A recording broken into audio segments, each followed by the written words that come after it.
ನಮಸ್ಕಾರ, ಕದಂಬ ನ್ಯೂಸ್ಗೆ ಸ್ವಾಗತ. ನಾನು ಸೋನಿಕಾ ಸುದೇಶ್. ಮೊದಲಿಗೆ ಮುಖ್ಯಾಂಶಗಳು. ಜುಲೈ 23ರಂದು ಎನ್ಡಿಎ 3ನೇ ಅವಧಿಯ ಮೊದಲ ಬಜೆಟ್ ಮಂಡನೆ. ಸಚಿವ ನಿರ್ಮಲಾ ದಾಖಲೆಯ ಬಡ್ಗೆಟ್.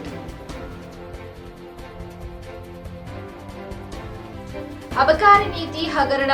ಮನೀಶ್ ಸಿಸೋಡಿಯಾ ನ್ಯಾಯಾಂಗ ಬಂಧನ ಅವಧಿ ಜುಲೈ 15ರವರೆಗೆ ವಿಸ್ತರಣೆ.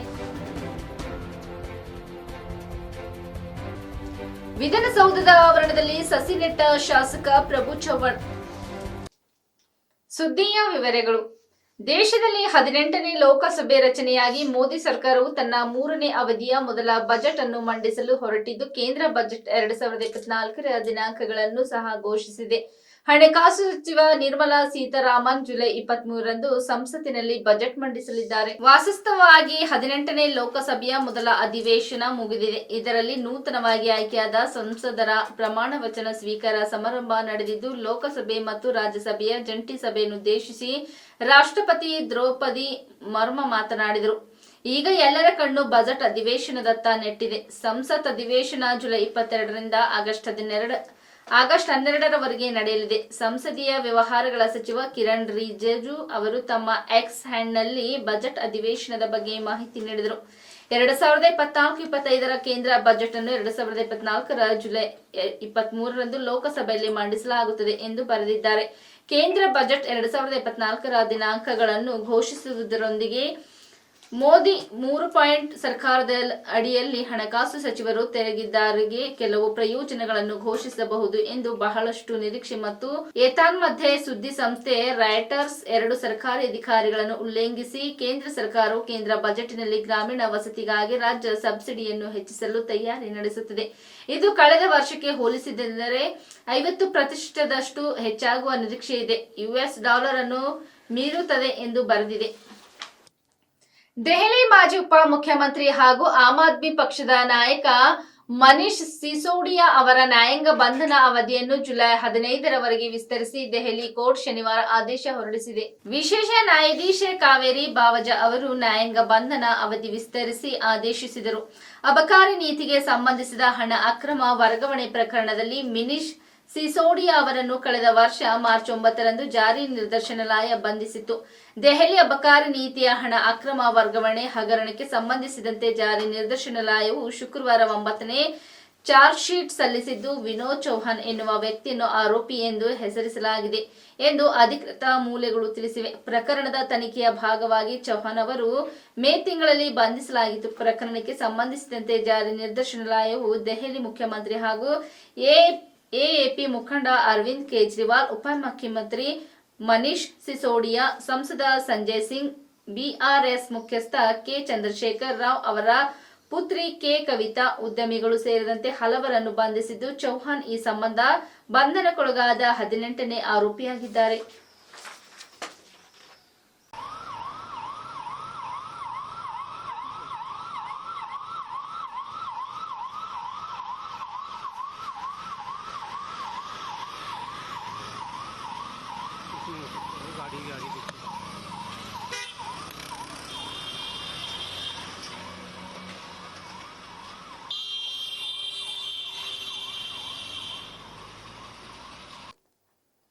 ಮಾಜಿ ಸಚಿವರು ಹಾಗೂ ಔರಾದ್ ಬಿ ಶಾಸಕರಾದ ಪ್ರಭು ಬಿ ಚವ್ಹಾಣ್ ಅವರು ತಮ್ಮ ಜನ್ಮದಿನದ ನಿಮಿತ್ತ ಪ್ರಧಾನಮಂತ್ರಿ ನರೇಂದ್ರ ಮೋದಿ ಅವರ ಏಕ್ ಪೇಡ್ ಮಾ ಕೆ ನಾಮ್, ತಾಯಿ ಹೆಸರಿನಲ್ಲಿ ಒಂದು ಗಿಡ ಅಭಿಯಾನದಂತೆ ಜುಲೈ 6ರಂದು ವಿಧಾನಸೌಧದ ಆವರಣದಲ್ಲಿ ಸಸಿ ನೆಟ್ಟು ನೀರೆರೆದರು. ಇದಕ್ಕೂ ಮುನ್ನ ಬೆಂಗಳೂರಿನ ಬಸವೇಶ್ವರ ವೃತ್ತದ ಬಳಿಯ ಹನುಮಾನ್ ದೇವಸ್ಥಾನಕ್ಕೆ ಕುಟುಂಬ ಸಮೇತ ತೆರಳಿ ವಿಶೇಷ ಪೂಜೆ ಸಲ್ಲಿಸಿ ನಾಡಿನೊಳಗಿತಿಗಾಗಿ ಪ್ರಾರ್ಥನೆ ಸಲ್ಲಿಸಿದರು. ನಂತರ ಮಾತನಾಡಿ, ಈ ವರ್ಷ ಕ್ಷೇತ್ರದಲ್ಲಿ ಸಮರ್ಪಕವಾಗಿ ಮಳೆಯಾಗಿಲ್ಲ, ಬೆಳೆ ಸರಿಯಾಗಿಲ್ಲ, ರೈತರು ಸಂಕಷ್ಟದಲ್ಲಿದ್ದಾರೆ. ಇಂತಹ ಸಂದರ್ಭದಲ್ಲಿ ಈ ವರ್ಷ ತಮ್ಮ ಜನ್ಮದಿನವನ್ನು ಆಚರಿಸಿಕೊಳ್ಳದಿರಲು ತೀರ್ಮಾನಿಸಿದ್ದೇನೆ.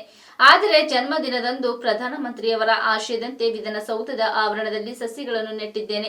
ಪಕ್ಷದ ಕಾರ್ಯಕರ್ತರು ಮತ್ತು ಅಭಿಮಾನಿಗಳಿಗೂ ಹೂ ಹಾರಗಳು, ಫ್ಲೆಕ್ಸ್ ಬ್ಯಾನರ್ಗಳಿಗೆ ಹಣ್ಣು ವೆಚ್ಚ ಮಾಡದೆ ಸಮಾಜಮುಖಿ ಕೆಲಸಗಳಿಗೆ ವಿನಿಯೋಗಿಸಬೇಕೆಂದು ತಿಳಿಸಿದ್ದೇನೆ ಎಂದು ತಿಳಿಸಿದರು. ಈ ಸಂದರ್ಭದಲ್ಲಿ ಮುಖಂಡರ ರಾಮಶೆಟ್ಟಿ ಪನ್ನಾಳೆ, ಮುಖಂಡರ ವಿಜಯಕುಮಾರ್ ಪಾಟೀಲ್ ಗಾದಗಿ, ಕಿರಣ್ ಪಾಟೀಲ್, ವೀರೇಂದರ್ ರಾಜ್ಪುರೆ, ರತಿಕಾಂತ್ ಕೊಹಿನೂರ್, ಸುಜಿತ್ ರಾಠೋಡ್ ಹಾಗೂ ಇತರರು ಉಪಸ್ಥಿತರಿದ್ದರು. ಪ್ಯಾಲೆಸ್ತೈನ್ ಪರ ಪ್ರತಿಭಟನಾಕಾರರು ಅಮೆರಿಕ ದೇಶದ ಧ್ವಜವನ್ನು ಅದರ ನೆಲದಲ್ಲಿ ಸುಟ್ಟು ಹಾಕಿರುವ ಘಟನೆ ಫಿಲಡೆಲ್ಫಿಯಾದಲ್ಲಿ ನಡೆದಿದೆ. ಫಿಲಡೆಲ್ಫಿಯಾದ ಸೀಟ್ ಹಾಲ್ನಲ್ಲಿ ಹೊರಗೆ ಪ್ಯಾಲೆಸ್ತೀನ್ ಪರ ಪ್ರತಿಭಟನಾಕಾರರು ಅಮೆರಿಕ ಮತ್ತು ಇಸ್ರೇಲ್ ಧ್ವಜಗಳನ್ನು ಸುಟ್ಟು ಹಾಕಿದ್ದಾರೆ.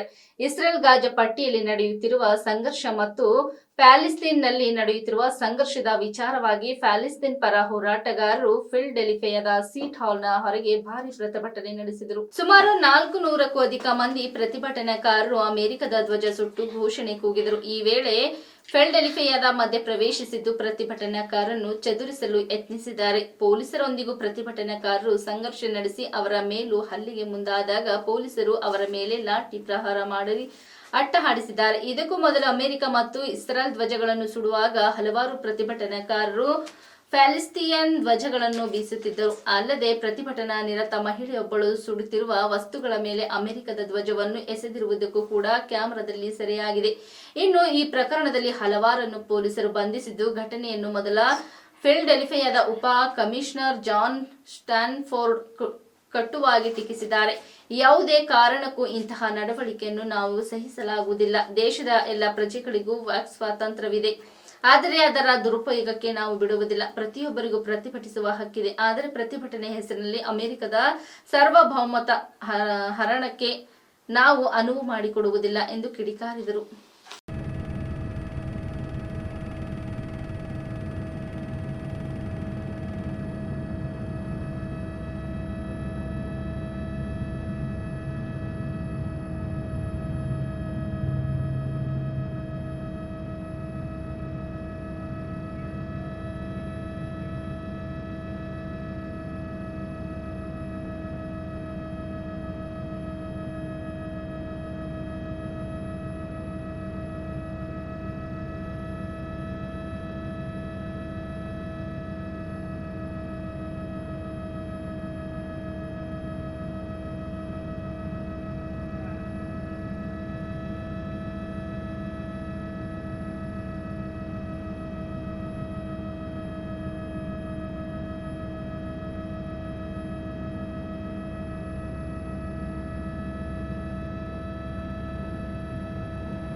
ಇಲ್ಲಿವರೆಗೆ ಸುದ್ದಿ ಕೊಟ್ಟಿದ್ದು ನಾನು ಸೋನಿಕಾ ಸುದೇಶ್. ಮುಂದಿನ ಸುದ್ದಿಯೊಂದಿಗೆ ಮತ್ತೆ ಭೇಟಿಯಾಗೋಣ. ವಂದನೆಗಳು.